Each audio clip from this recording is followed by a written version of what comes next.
What's your take on Oregon to the Big Ten? Obviously, Washington, the Big Ten, USC, UCLA. But I'm intrigued by this because, obviously that staff has done a great job bringing in guys in the transfer portal. You look at the quarterback room is really good. Talent's really good. They play at a different rate and a pace than a lot of teams.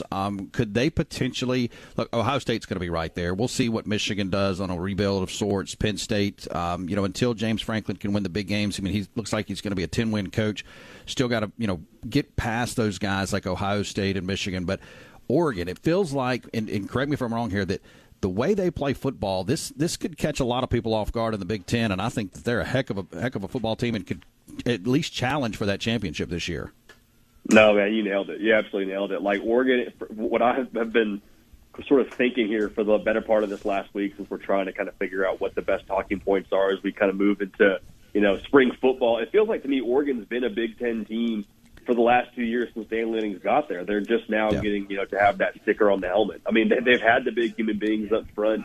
They play a tough brand of football. The Pac-12 kind of has this label, fair or not, that it's a softer conference, and those are West Coast guys. Like Dan Lanning comes from the SEC. He knows what it is in the trenches, and he knows what it takes to win at a very, very high level, given his time under Kirby Smart. So I think the way they've built it inside out, meaning from the lines of scrimmage out to the skill players, and then going and getting the most experienced quarterback from my knowledge that's in college football right now, and Dylan Gabriel, and how much he's played.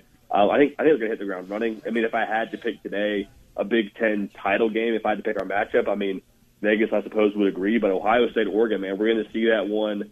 I believe we'll see it in October. I'm trying to think of where it's at. It might be in Eugene or it might be in Columbus. We'll see it in the regular season. I wouldn't be surprised in the slightest if we saw it a second time around in Indy for the conference championship. So it's going to be tremendous to watch them enter into that conference. I don't think they'll lose a step at all.